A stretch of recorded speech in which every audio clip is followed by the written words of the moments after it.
তুমি যে পৃথিবীতে বাস করো সেই পৃথিবীর মধ্যে মানুষ বসবাস করছে, গ্রামের পরিবেশ, সবুজে ঘেরা পৃথিবী। পৃথিবীর সঙ্গে তোমার মিল কতটা ঘনিষ্ঠ এটা কি কখনো ভেবেছ? মানুষের দেহে আছে ফুসফুস, হৃৎপিণ্ড আর অসংখ্য কোষ, কিন্তু তুমি কি কখনো ভেবেছ পৃথিবীরও আছে তার নিজস্ব দেহ? আমরা যাকে পৃথিবী বলি সেটি যেন এক বিশাল জীবন্ত দেহ। আমরা সবাই সেই দেহের অংশ দিয়ে তৈরি। আল্লাহ তোমাকে পৃথিবীর অংশ দিয়েই সৃষ্টি করেছেন। মানুষের অঙ্গ বনাম পৃথিবীর অঙ্গ। মানুষের ফুসফুসে যেমন অক্সিজেন জমে থাকে, তেমনি পৃথিবীর ফুসফুস হল বনভূমি, যা অক্সিজেন ছড়িয়ে আমাদের জীবন দেয়। মানুষের শিরা আর উপশিরা দিয়ে রক্ত প্রবাহিত হয়। পৃথিবীর নদী আর খালবিল হল সেই শিরা উপশিরার মতো। নদীর পানি কিছু চলে যায় পৃথিবীর স্তরের ভেতরে। যেভাবে মানুষের ফুসফুস রক্তে অক্সিজেন যোগ করে এবং কার্বন ডাই অক্সাইড বের করে, পুরো শরীরে প্রাণ যোগায়, ঠিক তেমনি নদীর পানি মাটির স্তর দিয়ে ফিল্টার হয়ে পুনরায় জীবনদায়ী হয়। আমরা সেই পানি উত্তোলন করে পান করি এবং বেঁচে থাকি।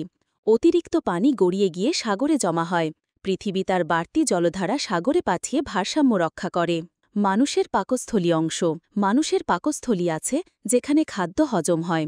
পৃথিবীর পাকস্থলী হল বিশাল সাগর, যেখানে জন্ম নেয় অসংখ্য প্রাণ।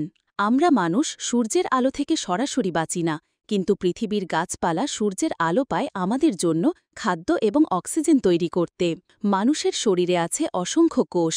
পৃথিবীরও আছে স্তর, মাটি, বালুকণা আর পাথর। এই স্তরগুলোর ভেতরে জমে থাকে পানি, খনিজ এবং জীবনদায়ী উপাদান। আমরা যে পানি পান করি, যে ফল ও শস্য খাই, সবই সেই স্তরের দান।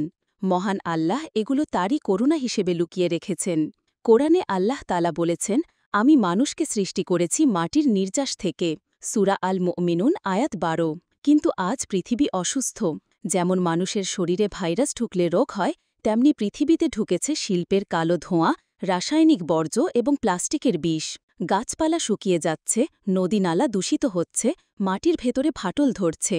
কোটি কোটি বছর আগে মহান আল্লাহ পৃথিবীর মাটি দিয়েই আমাদের সৃষ্টি করেছেন, কিন্তু আজ আমরা সেই পৃথিবীকেই অসুস্থ করে তুলছি।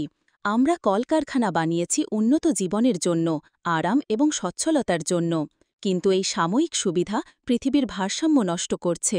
আল্লাহ তাআলা কোরআনে সতর্ক করে বলেছেন, তোমাদের ওপর যে বিপদই আসুক না কেন, তা তোমাদের নিজের হাতের কামাই। সূরা আশ-শুরা আয়াত 30। পৃথিবীর ফুসফুস যদি শুকিয়ে যায়, নদীনালা যদি বন্ধ হয়ে যায়, সাগর যদি বিষে ভরে যায়, তাহলে মানুষও টিকবে না। পৃথিবীকে যত্ন করো, কারণ পৃথিবীর অসুখ মানেই আমাদের অসুখ। তুমি পৃথিবীকে যেমন উপহার দিচ্ছ, একদিন পৃথিবীও তোমাকে সেটাই ফিরিয়ে দেবে, কারণ এটা তোমার নিজের হাতের কামাই।